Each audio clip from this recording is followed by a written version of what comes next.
Assalamualaikum warahmatullahi wabarakatuh. Jumpa kembali bersama Sang Hyang Cipta Rasa yang akan mempersembahkan kisah-kisah mistis menarik untuk menghibur teman-teman semua dimanapun berada. Sebelum ke cerita, terlebih dahulu kami ucapkan terima kasih yang sebanyak-banyaknya kepada teman-teman yang telah mendukung channel ini. Dan bagi yang belum, silakan mampir dan berikan dukungannya dengan cara like, komen, dan subscribe, serta share ke teman-teman lainnya agar channel ini semakin berkembang. Dan jangan lupa aktifkan tombol loncengnya agar teman-teman tak ketinggalan cerita dari setiap video terbaru yang kami upload. Untuk menjaga privasi dalam cerita ini, nama tokoh dan tempat kejadian telah kami samarkan.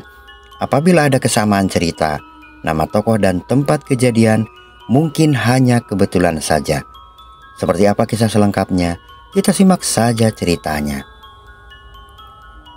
Sudah beberapa hari ini warung Bu Susi sepi pembeli. Padahal di deretan kios itu hanya dia satu-satunya yang berjualan nasi campur. Bahkan di seberang jalan pun tak ada warung nasi atau kios baru yang berjualan nasi seperti dirinya. Di seberang jalan atau hanya beberapa meter dari warung Bu Susi terdapat sebuah kantor pemerintahan yang di hari-hari kerja selalu padat dengan aktivitas kantor tersebut. Tepat di hari ke-7, suasana warung benar-benar seperti kuburan. Dari pagi hingga siang hari, tak ada satupun pembeli yang datang ke warungnya. Namun yang aneh, di luar warung banyak orang-orang kantor yang berlalu lalang untuk mencari tempat istirahat sambil makan siang. Nah, di hari-hari sebelumnya warung Bu Susi itu selalu ramai orang-orang yang makan di tempat atau dibungkus untuk dibawa pulang. Hari itu mungkin hari paling apes dalam sejarah hidupnya. Tak ada satupun orang yang mampir bahkan makan di tempatnya. Astagfirullah, kenapa ini? Ujar Bu Susi bergumam. Bu Susi kemudian mondar-mandir dalam warungnya sambil mengelap perabotan, bahkan meja kayu barangkali ada yang kotor. Tapi semuanya masih bersih. Setelah itu ia pun duduk sambil memperhatikan orang-orang yang berlalu lalang di luar warungnya. Beberapa menit kemudian, benar-benar ia merasa terkejut manakala ada orang yang ia kenal berdiri di luar warung sambil memperhatikan warungnya. Bu Susi lalu memanggil sambil berteriak seraya melambaikan tangannya agar orang itu mampir ke warungnya. Namun, jangankan orang itu menoleh, mendengar panggilannya pun sepertinya ia tak mendengar sama sekali. Padahal jarak antara Bu Susi dan di luar warung hanya sekitar 3 meter. Tak habis pikir, mengapa semua ini terjadi? Dan ada apa dengan semua ini? Bu Susi terus berkata-kata dalam hatinya. Tak terasa, sore pun menjelang.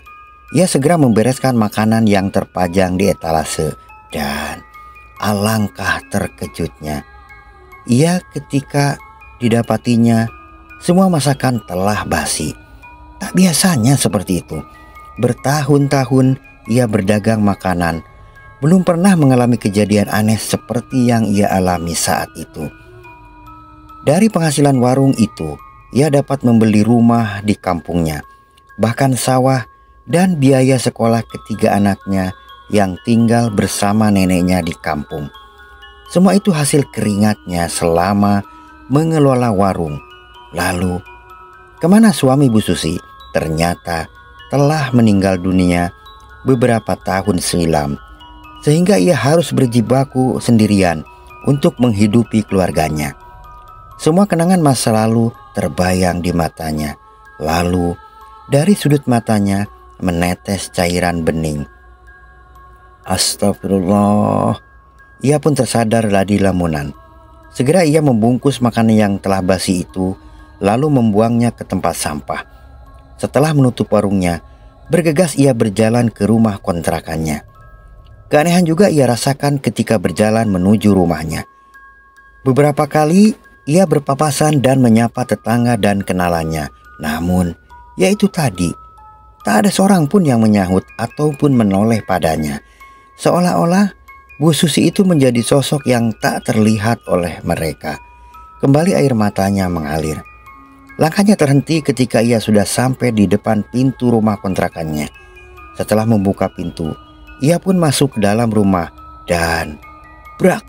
Dengan kesal ia membanting daun pintu itu. Malam harinya, Bu Susi mengalami mimpi yang sangat mengerikan, dan mimpi buruk itu seperti terus berulang sampai waktu subuh tiba. Benar-benar sangat menyiksa jiwa raganya. Kemudian ia terbangun, lalu duduk seraya memikirkan hal-hal yang hari itu menimpa dirinya. Lalu kemudian muncul ide untuk pulang kampung keesokan harinya. Keesokan harinya, wajah sumringah ibunya menyambut Bu Susi di kampung halamannya. Setelah sungkem kepada ibunya itu, Bu Susi lalu duduk dan tanpa berlama-lama ia pun menceritakan kejadian yang menimpa warungnya tersebut. Dan saran ibunya Bu Susi disuruh pergi ke rumah Mbah Kakung. Bu Susi baru tahu jika Mbah Kakung itu memiliki kemampuan batin yang tinggi. Boleh dibilang seorang yang waskita dan sangat peka terhadap hal-hal yang sifatnya gaib. Tanpa basa-basi, Bu Susi lalu menceritakan kembali kejadian yang menimpa warungnya. Mbah Kakung lalu beringsut dan membisikkan sesuatu ke telinga Bu Susi. Entah apa yang dibisikkan oleh si Mbah Kakung tersebut.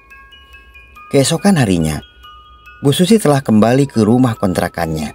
Setelah menaruh barang bawaannya, ia langsung menuju warungnya tanpa istirahat terlebih dahulu. Ada yang aneh. Belum tiba di warung, Bu Susi berpapasan dengan banyak orang dan mereka bertanya. Katanya warung Bu Susi tutup sudah lebih dari seminggu. Loh, padahal warung buka terus dan hanya tutup ketika ia pulang kampung sehari, dan hari itu di mana ia baru sampai dari kampung. Berarti hanya nutup 2 hari. Kok dibilang tutup lebih dari seminggu? Aneh kan? Setibanya di warung, Bu Susi lalu bersih-bersih dan sesuatu nampak di kolong meja warung. Bunga kamboja. Bu Susi terperanjat. Dari mana bunga itu datang? Atau siapa orang yang telah menaruh bunga itu ke dalam warungnya? Berbagai pertanyaan berkecamuk dalam pikirannya. Lalu dengan tangan gemetar, ia mengambil bunga kamboja itu dan membungkusnya dengan plastik dan dilemparkannya ke tempat sampah. Singkat cerita, keesokan harinya Bu Susi kembali membuka warungnya, dan para pelanggan yang minggu lalu tak pernah mampir ke warungnya itu kini kembali dan memenuhi warungnya. Dan keadaan warung saat itu kembali pulih seperti dulu. 3 hari berlalu. Ketika sedang sibuk melayani pembeli, tiba-tiba ada orang-orang ribut di luar warungnya jika tetangga sebelah kontrakan Bu Susi meninggal dunia. Innalillahi, ujar Bu Susi. Tentu saja kaget. Bu Susi tahu persis jika subuh tadi ketika ia mau berangkat ke warung, ia sempat melihat tetangganya itu sedang mencuci piring di samping kontrakannya. Bahkan Bu Susi sempat menyapa, namun orang itu tak menyahut, menoleh pun tidak. Hari-hari berlalu. Tepatnya di malam ke-7 setelah tetangganya itu meninggal, Bu Susi bermimpi didatangi oleh tetangganya itu. Ia menangis dan meminta maaf ke Bu Susi jika ialah yang telah berbuat sesuatu terhadap warung Bu Susi. Dan tak lama, Bu Susi terbangun. Astagfirullah, ujarnya seraya mengusap mukanya. Bu Susi kemudian meleguk air putih.